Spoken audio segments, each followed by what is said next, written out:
Kejaksaan Agung mundur dari kasus pagar laut. Apakah Kejagung takut kepada Aguan dan Antoni Salim?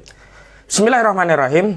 Hari ini kita semua tentu saja kaget mendengar kabar Kejaksaan Agung menyatakan mundur dari proses penyelidikan dugaan tindak pidana korupsi pada kasus pagar laut di Desa Kohot, Kecamatan Paku Haji, Kabupaten Tangerang.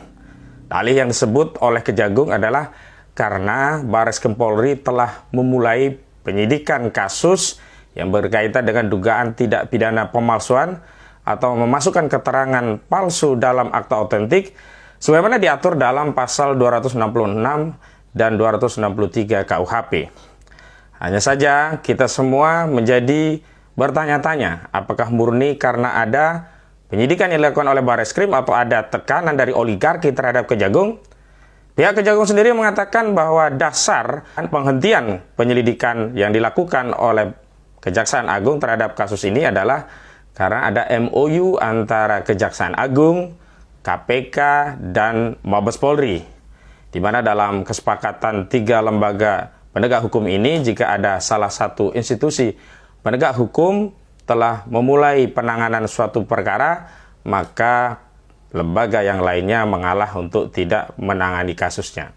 Kritik yang ingin saya sampaikan adalah beberapa hal. Yang pertama, MOU tersebut adalah MOU yang berkaitan dengan penanganan masalah tindak pidana korupsi, di mana dalam kasus tindak pidana korupsi memang 3 institusi lembaga penegak hukum yakni KPK, Kejaksaan Agung, dan Polri sama-sama memiliki kewenangan untuk melakukan penyelidikan dan penyidikan kasus tindak pidana korupsi.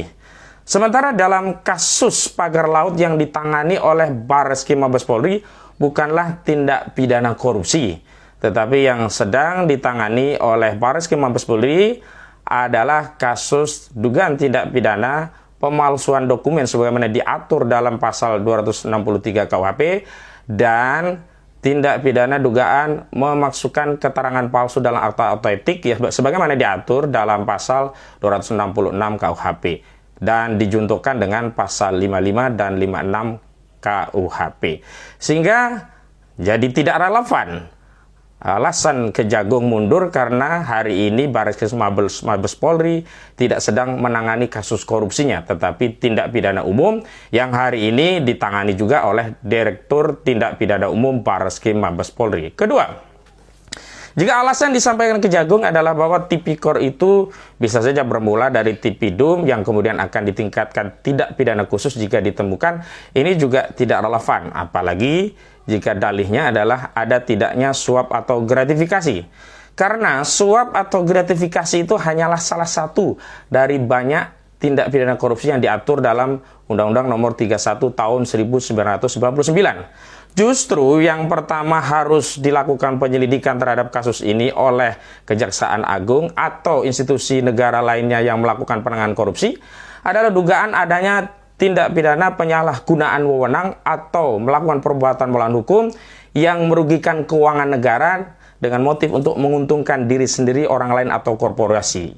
Pagar laut dan sertifikat laut ini jelas motifnya hanya untuk menguntungkan korporasinya Agung Sedayu Group yang ingin melakukan membangun industri properti di atas laut dengan dalih reklamasi menggunakan pendekatan pasal 66 PP nomor 18 tahun 2021 tentang tanah musnah yang bisa direklamasi.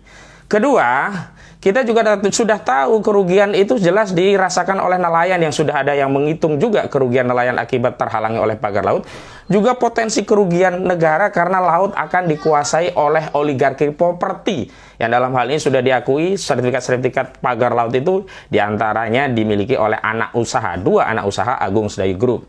Alasan yang ketiga adalah jangan-jangan ini adalah hasil ya kesepakatan jahat yang dilakukan oleh oligarki untuk mengintervensi lembaga penegakan hukum kita agar mundur dari tipikor tindak pidana korupsi. Karena sejatinya tidak mungkin ada sertifikat laut terbit kalau tidak ada penyalahgunaan kewenangan.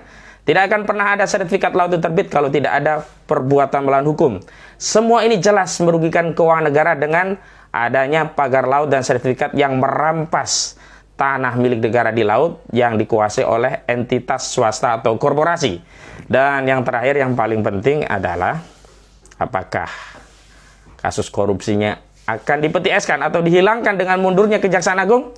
Apakah akhirnya kasus pagar laut ini akan dilokalisir dan disimplifikasi seolah-olah hanya dilakukan oleh Arsin, Kades Kehot, dan beberapa aktor lapangan lainnya? Sementara para pejabat penyelenggara negara, para oligarki yang membiayai proses perampasan tanah laut ini akan dilepaskan oleh institusi penegak hukum.